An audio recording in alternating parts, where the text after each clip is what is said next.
Welcome to Living Well in Montana. I'm the program host, Corby Skinner, and this is a program of LIFTT, Living Independently for Today and Tomorrow. And today we are going to be talking about system changes with our guest, Jed Barton. Welcome, Jed. Thanks, Corby. You are one of the senior employees at LIFTT. Tell us a little bit about your background before we get into the topic. Introduce yourself a little bit. All right. Again, as you've said, my name is Jed Barton, and I am the Outreach and Government Affairs Coordinator at LIFTT, which I have been for the last 11 years, and educated in Billings, West High, and MSU Billings with a degree in history. So I've lived in this area for 27 of my 37 years. So one of the things I think is very interesting that maybe people don't know about LIFTT is that many of the people that work there have disabilities of one kind or another. That is true, and I'm no exception. As it might be visible, I can't see the monitor at the moment, but I am wearing my leg braces, my AFOs, because I have cerebral palsy, and I use these to be able to walk around a little bit better. I also am on the autism spectrum, what is sometimes referred to as Asperger's syndrome, although that seems to be falling out of favor. So high-functioning autism is something that also is used. So those are my disabilities, and my help to shape the way I look at the world. It also makes you a trivia specialist, I believe. It may do that. I was in college. I was on an MSU Billings College Bowl team. This was before College Bowl meant hanging out with Peyton and Cooper Manning, unfortunately, but we did get to go to a national championship tournament on 3 occasions, so that was neat. Oh, that's great. That's great. So the reason I mentioned various aspects of disability, Carlos, who is the director, is deaf. Yes. And so it's very interesting because he communicates so well, but it's been difficult for him during COVID when people have to wear masks because he reads lips. Yeah, that does make it interesting around the office as we try to abide by the various guidances as well as respect each other's various disabilities and needs in order to be able to communicate with one another. Right. Fortunately, between reading lips and the auto captions that have been added in the last several months, we seem to do pretty well in Zoom meetings. So we might all be in the building, but we're all talking to each Zoom. Other through our computers, but it is what it is. Explain auto captioning. I think a lot of listeners probably don't understand that if they haven't used it before. Best as I understand it,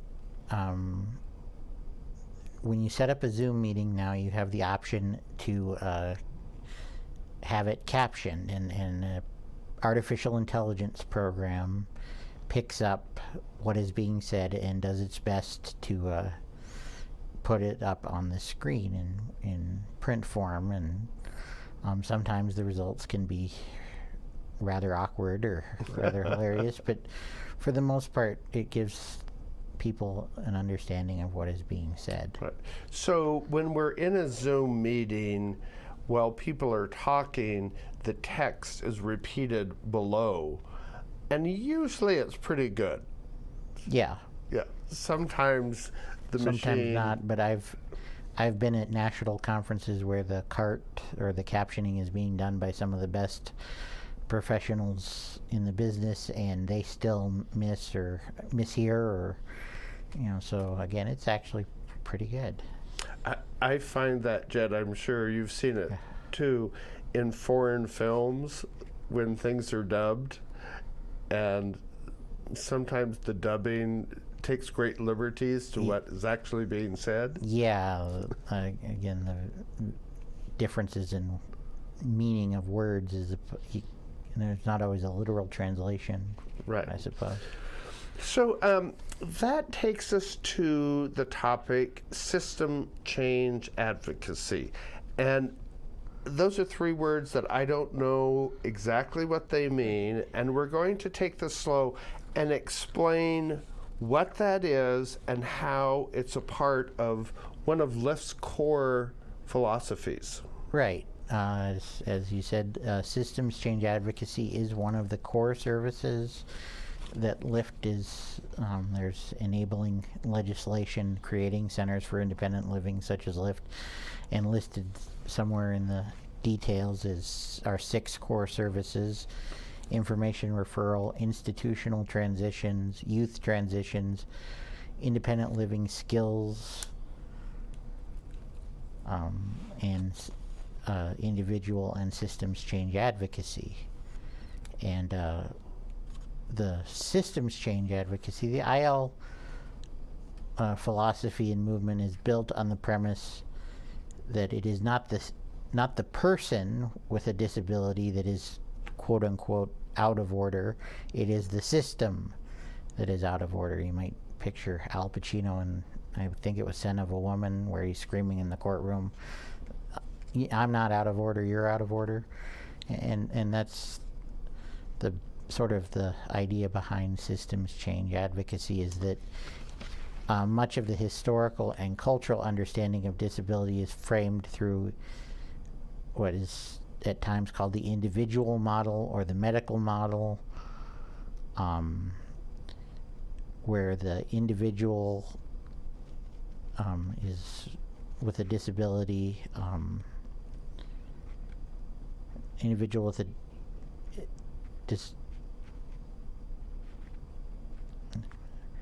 the individual has in the presence of their condition, disability, syndrome, an individual problem that prevents them from being a fully participant member of society, and that the solution for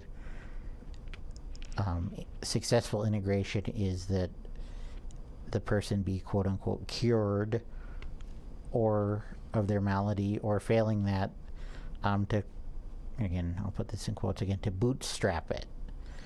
The systems model, or social model as it's sometimes known, is what the IL independent living centers and independent living philosophy are pretty much based on, recognizes that while everyone is absolutely unique and the physical and mental aspects of everyone's disabilities often need the assistance of medical or intervention of medical science to be managed and to help improve the quality of life, a quote-unquote cure is not necessarily necessary or even desired. There are many people, particularly in the autism community, I don't think I'm one, but who very, very militantly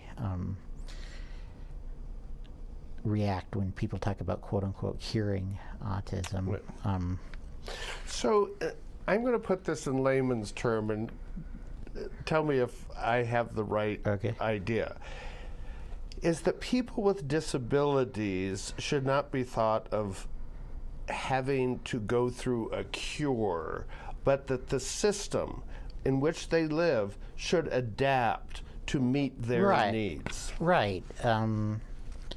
You know, you talk about, you know, the world for a lot of folks with disabilities is trying to fit a square peg into a round hole. And, you know, occasionally you can fit a square peg into a round hole without a lot of help.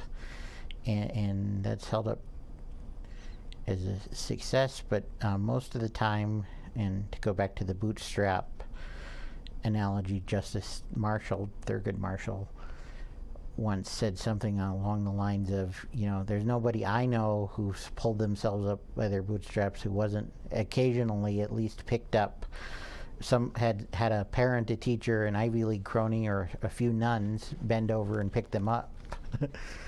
So that the idea that we're all in this together, and with the square peg in a round hole, we all remember the scene in Apollo 13 where they literally had to take a square carbon monoxide canister and fit it into a round hole so they on the two different spacecraft. So again, systems change is about the reimagining and re-engineering of society to fit these square pegs in a round hole. And the systems change advocacy is a relatively new concept.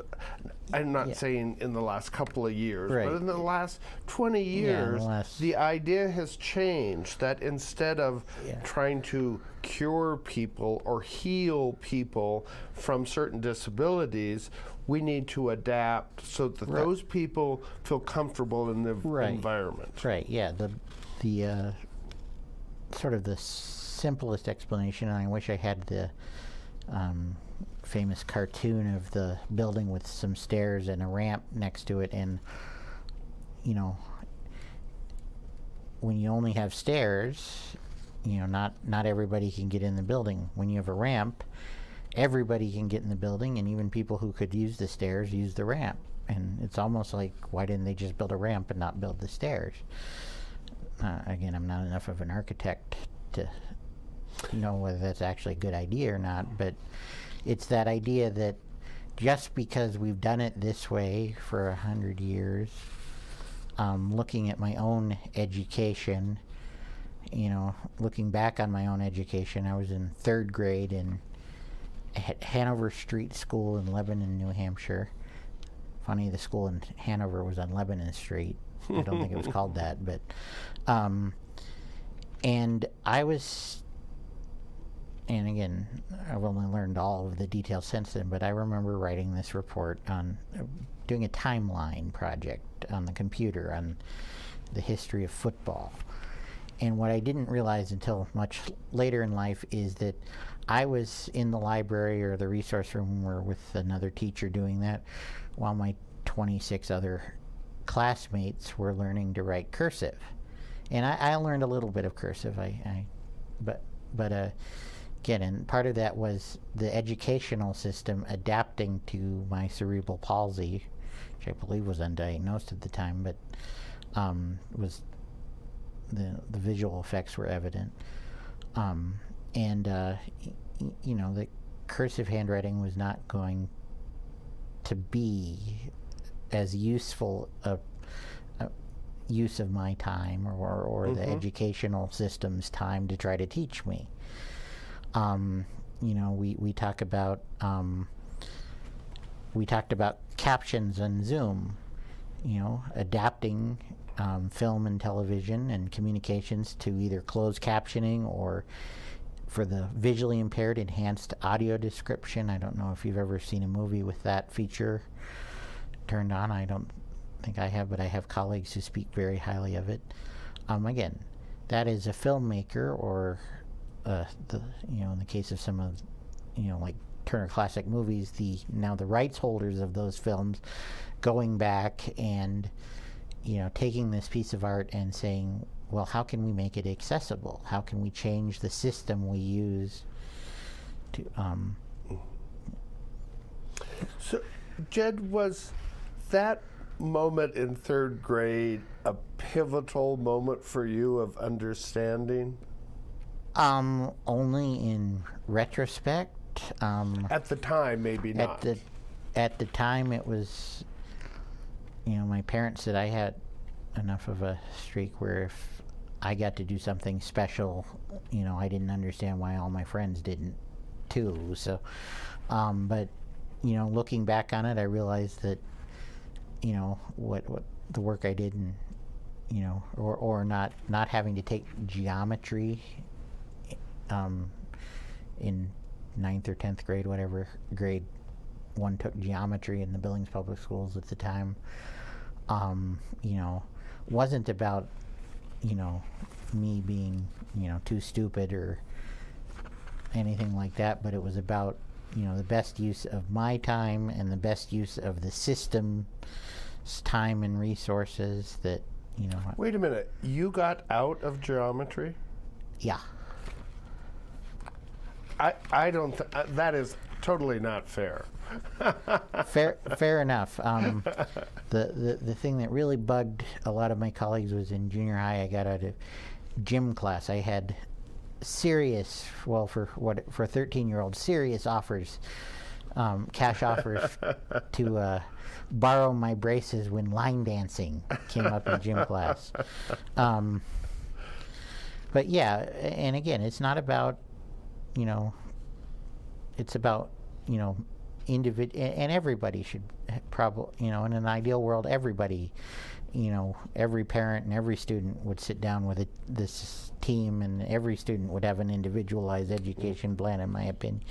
But again, particularly for those of us with disabilities, it's not only about our needs, it's also about, not trying to force that square peg in the round hole, because it's not helpful to the square peg, it's not helpful to the round hole, because if I'm monopolizing a geometry teacher's time, that's not fair to the other 24 kids in the class. So if you're just joining us, we are talking to Jed Barton today, and we're talking about systems change advocacy.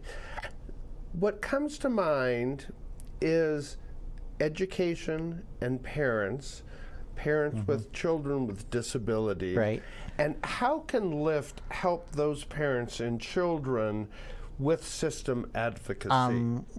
Again, within systems advocacy within education, LIFTT's IL specialists can certainly meet with parents and help them learn to vocalize their concerns. We also are in the process of forming relationships with, and I cannot remember the name of the organization, but it used to be Pluck, but then Pluck changed their name. Changed their name or went through some reorganization, and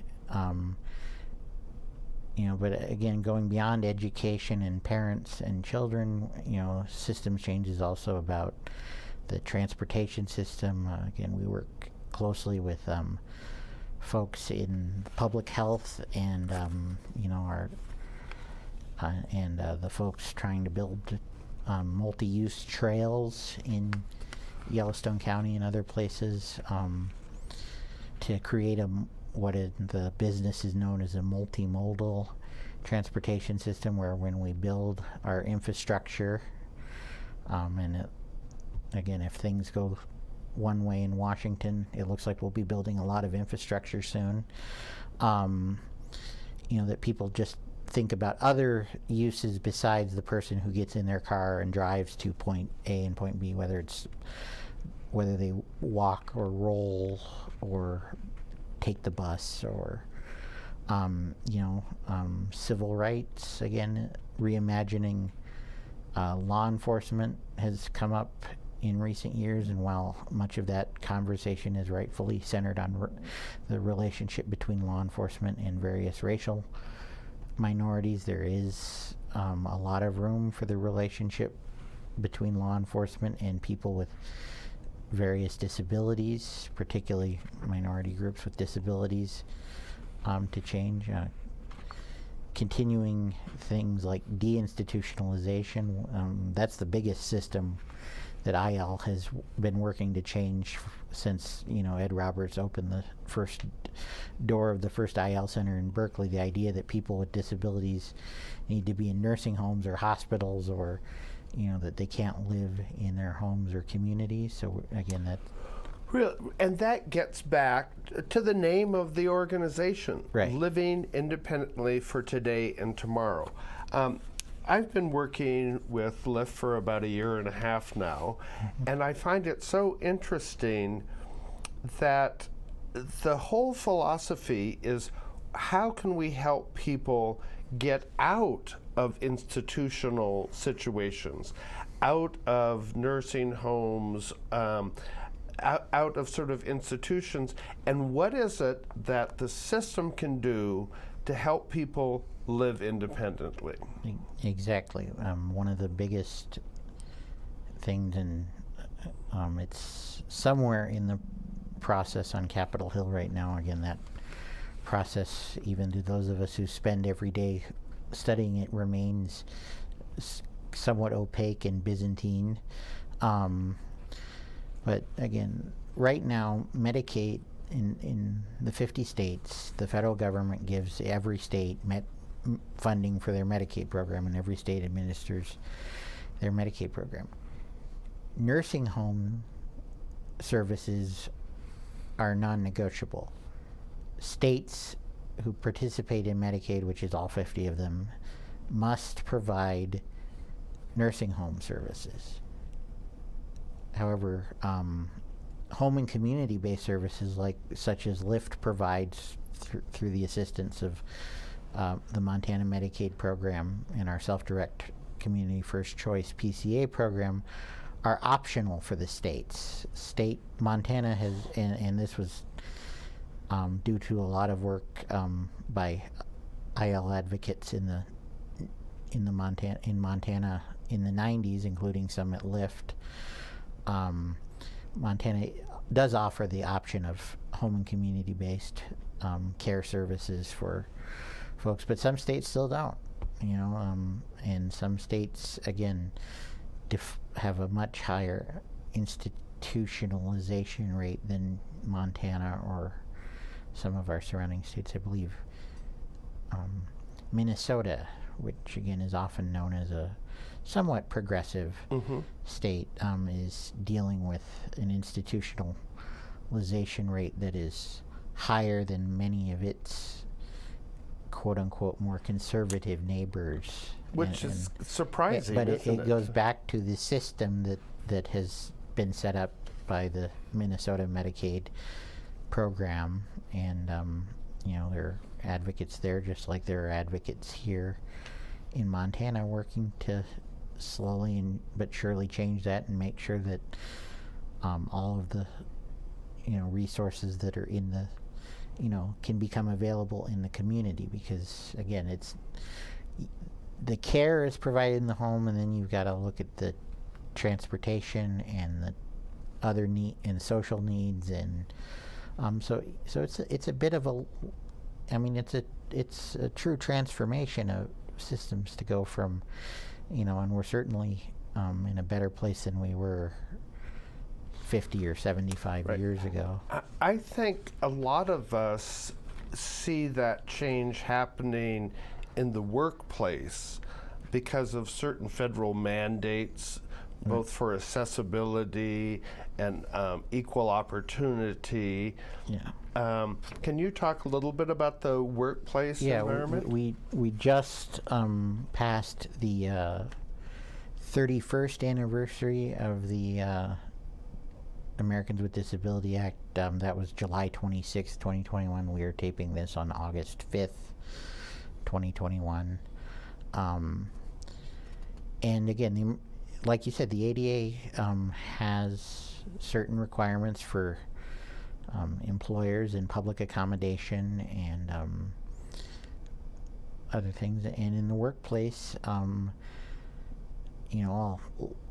a lot of the pioneers of working from home, which again, something like 75 or 80% of Americans in certain sectors of the economy have done or were doing until just recently.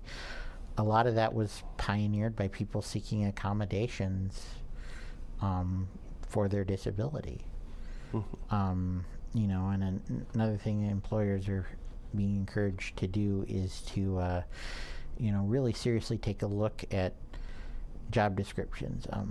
You mentioned Carlos earlier. There was a gentleman in Carlos's job a few years ago, and one day we were sitting in the office and he got a call from an insurance agent in Sydney.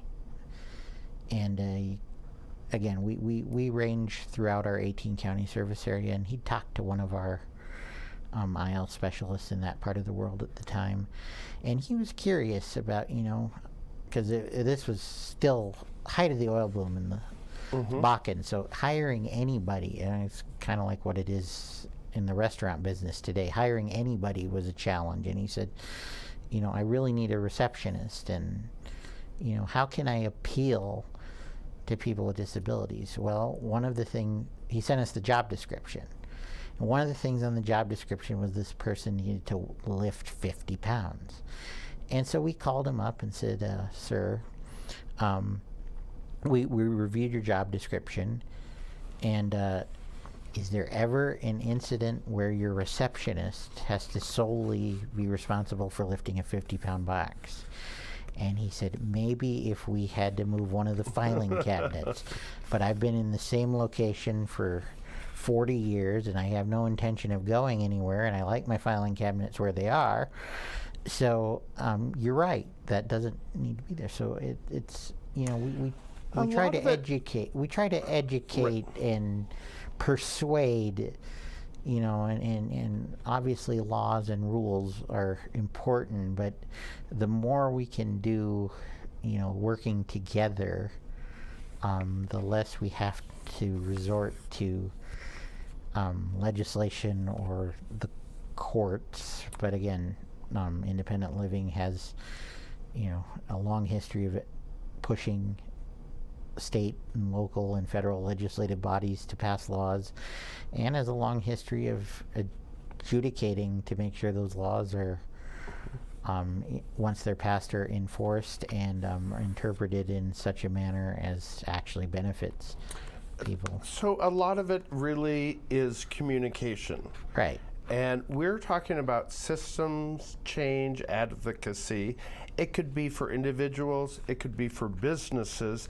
And I keep thinking, everybody doesn't know everything. And right, the exactly. Rules change, laws change. Exactly. People may have good intention and not understand the little barriers that stand in the way. And you know, at LIFTT, we don't know everything, but we can connect folks. If you have a question about the ADA, if we can't find the answer, we can connect folks with the technical assistance of the Rocky Mountain ADA Center, which is responsible for providing technical assistance to anybody who has a question about the ADA in a region that includes Montana and Wyoming. Right. So we would encourage people that have questions to call LIFTT. Right.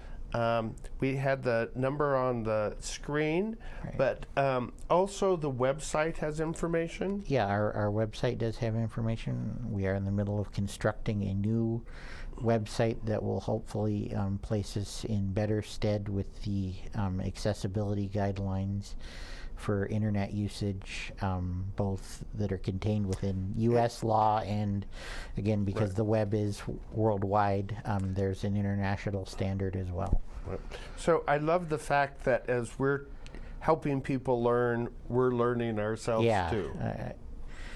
Again, I worked as a reporter, and one of the things, actually this was probably my journalism teacher at West High, Judith Forseth, told us, is that you don't need to know everything, but you need to know where to go to ask.